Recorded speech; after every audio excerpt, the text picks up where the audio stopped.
Hey, thank you for being here. You're in the middle of July. Good to see everybody this morning. We welcome you and invite you to turn with us to Ruth chapter 3. We've been in Ruth for the month, and today we're in chapter 3 of this wonderful Old Testament love story. There were hints of romance last week in Ruth chapter 2. And you recall, if you were here, they had the meal of roasted grain, they had a meal of bread and the dipping sauce. There were some signs of romance between Boaz and Ruth. Today we have full-fledged romance. It's going to get a little steamy this morning, folks. If you blush easily, you better get ready for what you're about to hear in the Bible. Okay, in Ruth chapter 3. If you have your Bible, if you have your phone, we invite you to turn with us. We're going to review quickly and then walk through the chapter as we've done each week, verse by verse. Quick review of the story. A man named Elimelech and his wife Noami left Bethlehem and went to the land of Moab. There was a famine in Bethlehem, and so they went, no doubt, in search of food. But they went to a land of Moab, a land of compromise, a land, to put it mildly, had a storied history. They had two boys, Mahlon and Chilion. We're not told why, but Elimelech, Naomi's husband, died. And the two boys took Moabite wives, Ruth and Orpah. After about 10 years, the boys died. Mahlon and Chilion died. So you have Naomi, and you have Ruth and Orpah, these Moabite daughters-in-law. Okay, so you have three women, all widows and all childless. Naomi hears that there's food again in Bethlehem, and so she decides to go home. She tries to get Ruth and Orpah to stay in Moab. Orpah decides to stay. Ruth makes a commitment to go home with Naomi to Bethlehem. And we have that wonderful passage in Ruth chapter 1, verse 16, where you go, I will go, where you stay, I will stay. It's on the front of your bulletin. We printed it each week. It's a great text, a great scripture out of the book of Ruth. When Ruth and Naomi arrive in Bethlehem, there is excitement, but Naomi says, don't call me Naomi, call me Mara, bitterness. I left full, I return empty. I left with a husband and two sons, but I return no husband, no sons, one daughter-in-law. She's a foreigner. She's a Moabite. So call me Mara. Call me bitter. There are two needs at the end of chapter 1. One is for food. They are destitute. They have nothing. One's for family. The need for food is met in chapter 2. We saw this last week. Ruth says, I'm going to go glean in a field, see if I can gather some grain. And she happens to end up in the field of our knight in shining armor. His name is Boaz, and she does glean grain. So the need for food is met, but there's still a need for family. And we come to Ruth chapter 3. If you're going to outline the chapter, we put it in the bulletin. Naomi has a plan. Ruth's implementation of the plan, and Boaz's commitment to the plan. Okay? Naomi's plan. Look at Ruth chapter 3, verse 1. One day Naomi, her mother-in-law, said to her, my daughter, she's talking to Ruth, should I not try to find a home for you where you will be well provided for? Naomi is going to find a man for Ruth. Okay? It's time to find Ruth a man. It's time to find her a husband. And Naomi is going to take things into her own hands. She has a plan. Okay? Pretty interesting. Verse 2. Is not Boaz, here's our knight in shining armor, with whose servant girls you have been. Remember, Ruth had been working in Boaz's field. Is not Boaz, with whose servant girls you've been, a kinsman of ours? He's kinfolk. Boaz was in the clan of Elimelech, Naomi's husband, who had died. Remember, in Israel, you had individuals, you had families, you had clans, you had tribes. Okay? And the clan was a very important part of this culture. Tonight, somehow Naomi knows this, end of verse 2, tonight he will be winnowing barley on the threshing floor. Now somehow Naomi knew that that night Boaz will be winnowing barley. The threshing floor was probably on the side of a hill somewhere. It was situated in a place where they could throw the grain up in the air. The wind would blow the chaff away. The grain would fall. The barley would fall to the floor, to the threshing floor. And somehow Naomi knew that Boaz was going to be there. Verse 3. She says to Ruth, wash and perfume yourself and put on your best clothes.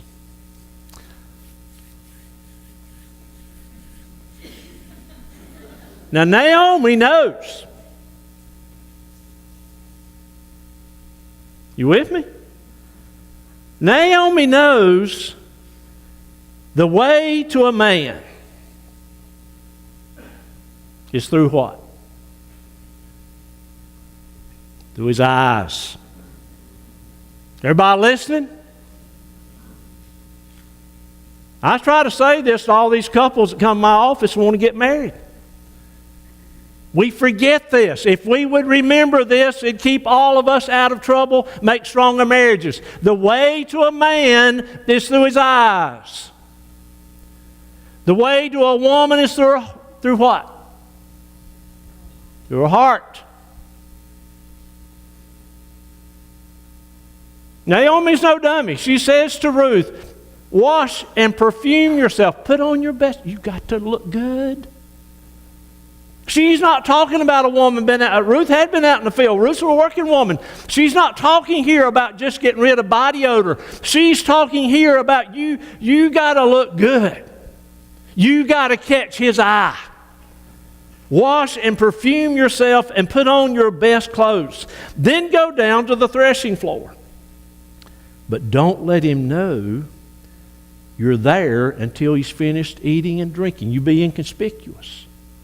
Now, the implication here, hear this carefully, is not that Boaz is going to be drunk. That's not what's meant here. Naomi was smart enough to tell Ruth, let him finish eating. Let him eat his meal. He'll be satisfied. Don't interrupt him while he's eating. But the implication here is not that he's going to be drunk, okay? That's not what's meant here. Verse 4, when he lies down, note the place where he's lying. Now, Ruth's inconspicuous. You note where he's lying, then go and uncover his feet and lie down. He will tell you what to do. Now, can't you just imagine this scene? Ruth goes to the threshing floor. She's in hiding. She's inconspicuous, but she's watching to see where he lies down. It's important to get the right feet. It's important to get the right legs. You don't want to get the wrong feet here, okay? So you keep an eye, you watch, see where he lies down, and then you go and uncover his feet, folks. It is an act of submission, but there are some sexual implications here, okay? You go and you lie down and you uncover his feet. And it's interesting, she says, he will tell you what to do. Okay, got it? Naomi's plan. This is the mother-in-law's plan, okay? All right, what Ruth's going to do with it? How does Ruth implement this plan? Verse 5, Ruth says, this sounds just like her, I will do whatever you say. She's loyal. She's committed to her mother-in-law. We saw that in chapter 1, verse 16. I will do whatever you say, Ruth answered. So she went down to the threshing floor and did everything her mother-in-law told her to do. When Boaz had finished eating and drinking and was in good spirits. Now, the harvest time would have been a time of revelry. It would have been a time of festivity. The barley harvest is over. They're getting ready for the wheat harvest. It is a time to celebrate. When he was in good spirits. But again, the implication is not that he was drunk. He went over to lie down at the far end of the grain pile. You with me? Ruth approached quietly, uncovered his feet, and lay down. Okay, she's carrying out the plan, right? In the middle of the night, something startled the man, startled Boaz, and he turned and discovered a woman lying at his feet. "Who are you?" he asked. Now, all week long I have pondered that question. Who are you? Now, here's what I've really wondered. How did he say that? Now, remember, it's the middle of the night. He's eaten. He's full. He's been asleep. He wakes up. Hey, there's this woman lying at his feet. Did he say, "Who are you? What are you doing? Get out of here"? Could have. Did he say, "Who are you"? Opportunity has presented itself. Now, let's just be honest. Let's just be honest. Who are you? Did he say, "Who are you"? I don't know, but I have wondered. Who are you? And she says, and here's where Ruth digresses from Naomi's plan. Remember, Naomi said, "He will tell you what to do," right? Remember that? Notice what she says. End of verse 9. "I am your servant Ruth." She identifies herself. Then she says, "Spread the corner of your garment over me, since you are kinsman redeemer." Again, submission, but again, there's some sexual implications, and quite honestly, Ruth is proposing to Boaz. This is a marriage proposal. I'm here to remind you that you're kinsman redeemer. In Israelite culture, the kinsman redeemer's number one responsibility was if a family member had died, it was important to carry on, to have children and carry on the family name.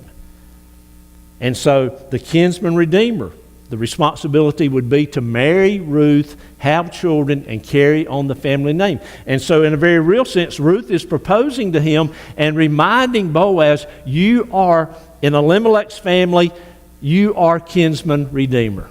Okay? So we got Naomi's plan, we got Ruth's pretty much carrying out the plan, a little bit of difference there at the end, and then what's Boaz going to do with it?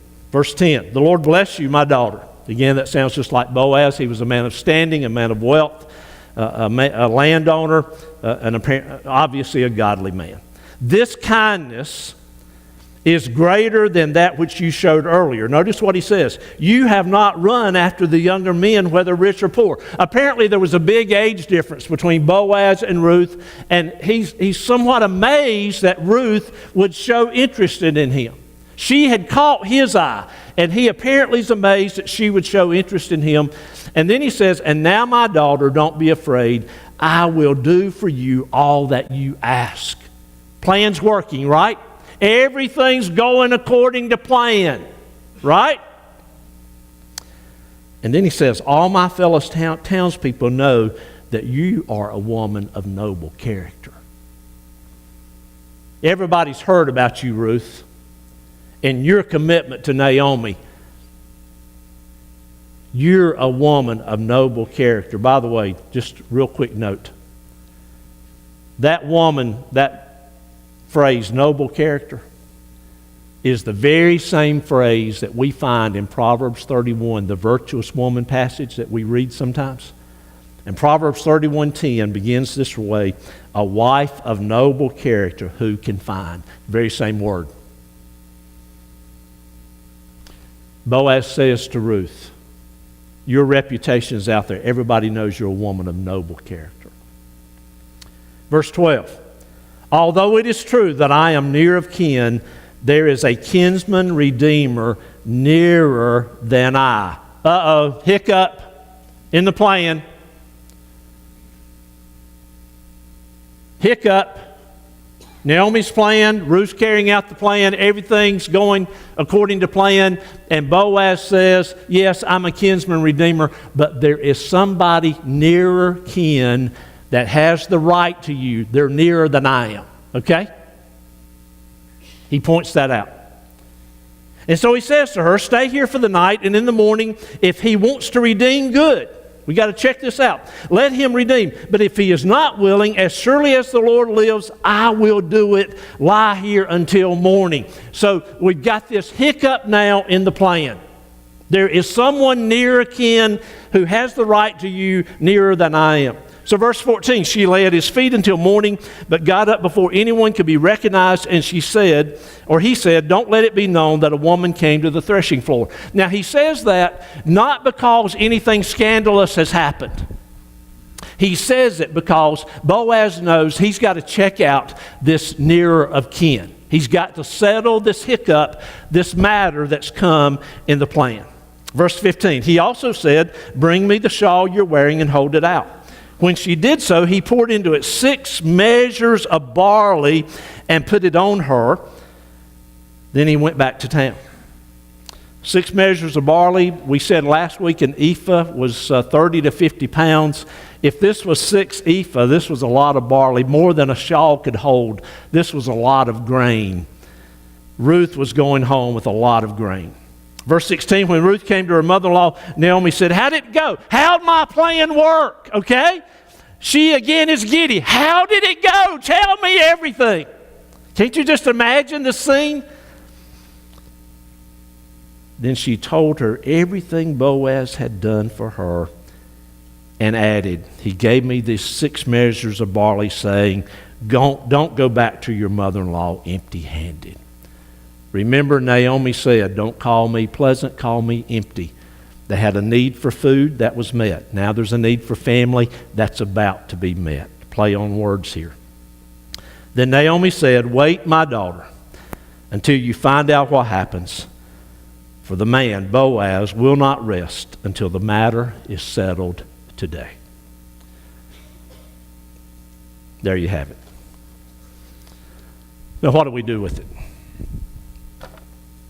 It seems to me that in this story we have great integrity. When opportunity or temptation, whatever you want to say, presented itself, Boaz and Ruth did the right thing. We want to suggest that's important for us. Now, what are some right things for us to do?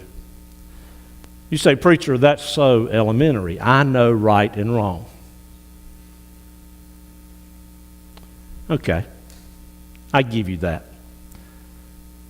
But indulge me. Let me mention 4. Okay? Right things for us to do. One is to love God. Jesus said the greatest commandment is to love the Lord your God with all your heart, soul, mind, and strength. Love God. You see, the kindness of God was bestowed on Boaz and Ruth. And the kindness of God is bestowed on you and me. You do know, don't you, that God is patient with you and me? He gives us 2nd, 3rd, 4th, 5th, and 6th chances. We're sinners. He loves us anyway.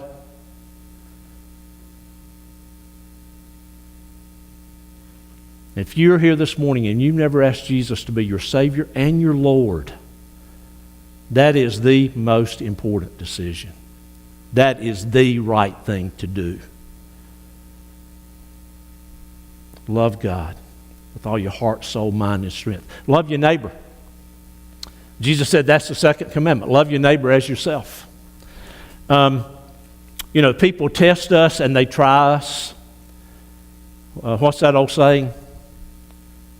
Love them anyway. Love them anyway. So love God and love people. 3rd right thing to do, keep yourself morally pure in mind and body. Morally pure. Boaz and Ruth were presented with an opportunity, temptation, but they did the right thing. And please understand, Ruth was in the time of the judges when there was rampant immorality. And in that setting, Boaz and Ruth did the right thing, kept themselves morally pure in mind and body. Let's just be honest, folks. 2018, immorality is rampant. We live in a promiscuous society and a promiscuous day and age. It's everywhere. Anything and everything goes. I get sick of it. Do you? In Florence Church, let's make a commitment to moral purity. Would to God that these teenagers, the children in this church, would make a commitment to be morally pure in mind and body. But not just our teenagers. Would to God that husbands and wives in this church would make a commitment to moral purity. And would to God, my friends, that we would guard our minds and guard our eyes, what we allow our minds to think about and our eyes to see on the internet and on television and movies, what we allow our eyes to read in books. Would to God that we would make a commitment and that Florence Church would make a difference when it comes to moral purity. And folks, this purity we're talking about does not come from a class. It does not come from a program. The purity we're talking about does not come from mama and daddy saying this is what you need to do. And it doesn't come from a preacher standing up here doing what I'm doing. The purity we're talking about comes from a holy God who wants holy people.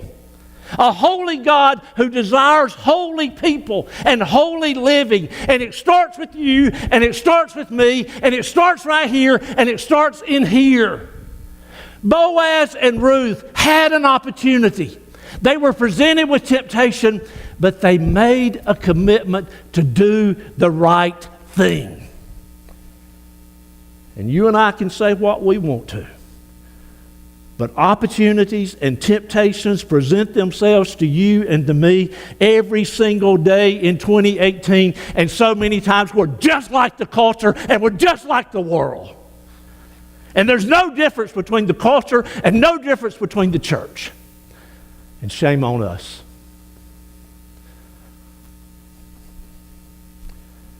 Moral purity in mind and body. And then one other. Love God. Love people. Moral purity. And love comes with a price. If this story teaches us anything, folks, love comes with a price. My guess is, probably everybody in this room has some relationships in your family or among your friends or in your workplace that try you and test you, maybe trouble you every day. Let me encourage you this morning to hang in there, because love always involves a price. Jesus paid the ultimate price for love. He died on the cross. He gave everything for you and for me. In Ruth, with Boaz and Ruth, we see them paying a price, doing the right thing. Love always comes with a price. So hang in there. Persevere. Sacrifice. Love calls for blood, sweat, tears. Love involves a price. So here's my question this morning. Very simply, will we do the right thing? Will we do the right thing? Love God, love people, moral purity, love sacrificially. Will we do the right thing under God? Will you pray with me? Our Heavenly